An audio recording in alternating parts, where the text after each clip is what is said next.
Subscribe to our YouTube channel and press the bell icon to get the latest updates. Hi friends, welcome to my video column, and today we are going to discuss about the speech of Rashtriya Swayamsevak Sangh Sar Sangchalak Shri Mohan Bhagwat.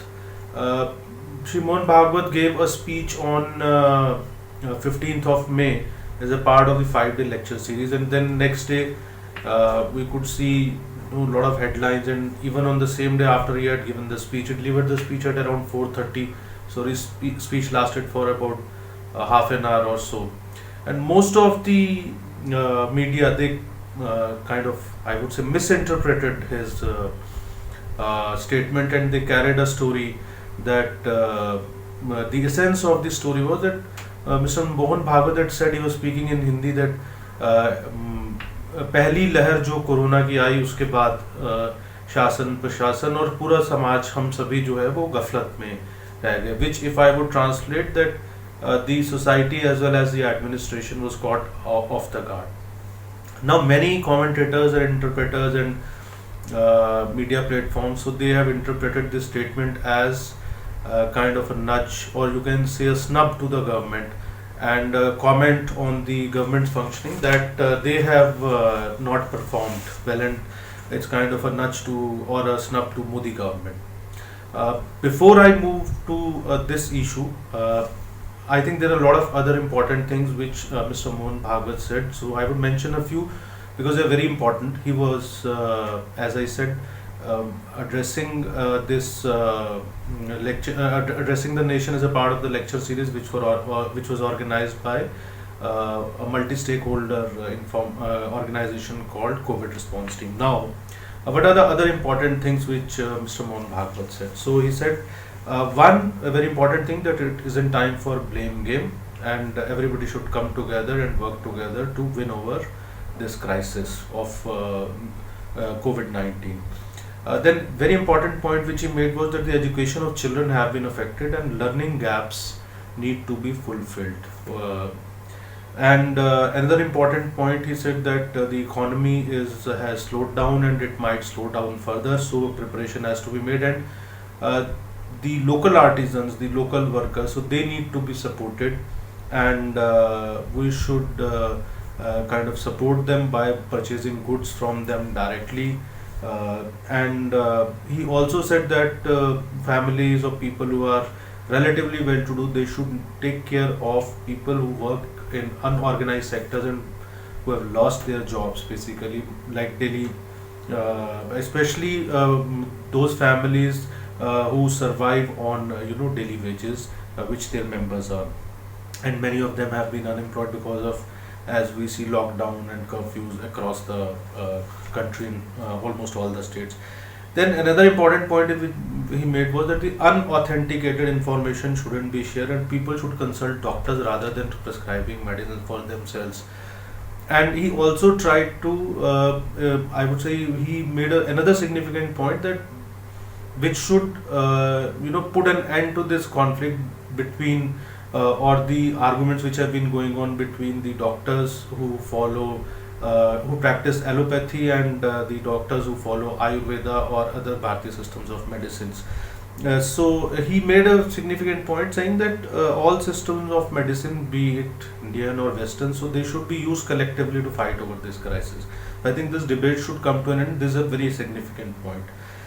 And another important point which he made was, as we all know, that because of COVID crisis, mental health issues are also coming up, and there has been a lot of discussion over this. So he said that there is a lot of stress within the families, which need to be, he actually addressed this issue by saying that there should be more communication in the families. He also indicated that instead of being online all the time, people should get off gadgets for some time, and people should talk to each other. There should be stronger family bonds, and it's very, as I said, an important point, because almost every family has been affected, if not by corona directly, then by the lockdown or the curfews, and most of the families, so the members are under stress. So that's another significant point. Now I'll come back to the first point, that both the society and the administration were caught off guard.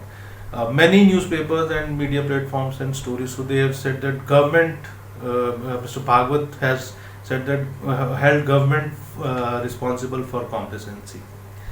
Now, people who are interpreting it like this, probably, I think they need to look at the functioning of the RSS in more closely. The problem is that most of the commentators or analysts, so they look at whatever a Sangh functionary says from BJP's perspective, especially when the BJP is in power. That what message Sangh is trying to give to BJP. Now, Sangh is not a political party. Sangh is not going to Sangh is not going to contest elections, and also Sangh does not get its members or swamsevaks, new swamsevaks, by making public posturing, just as the political parties do. Political parties, they do public posturing, they make statements, they try to give messages through these statements to their rival parties or for their cadres which are within the party. So they do a lot of public posturing, all political parties. This helps them to expand their base. But RSS is a cadre-based organization. It does not work like that. It recruits its members, or it gets its new members, which are called swamsevaks, through the daily RSS shakhas, through other programs and activities. And the core of these programs and activities is individual contact. So if you want to understand the functioning, if you will understand the functioning of the Sangh, you will not interpret these statements like whether it's a message to the BJP, or whether it's a snub to the BJP, or whether it's a pat on the back to the BJP.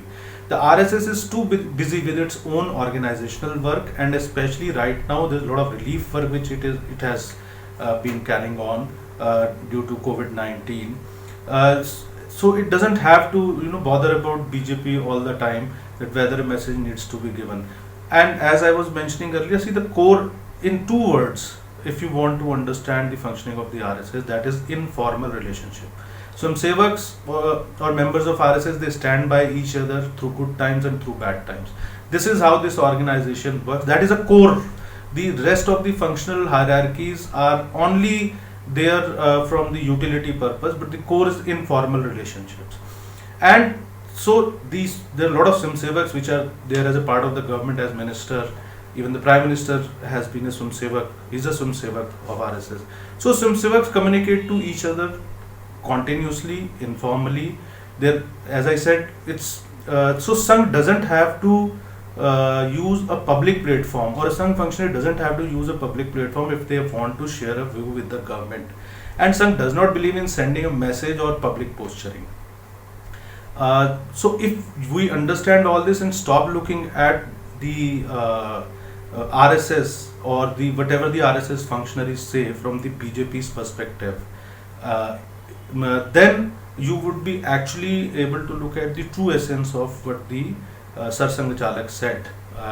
But if you would look at it only from BJP's perspective, and if you would treat RSS as another political organization, then of course you are bound to interpret the statement of the Sarsangh Chalak the way most of the media platforms have interpreted it.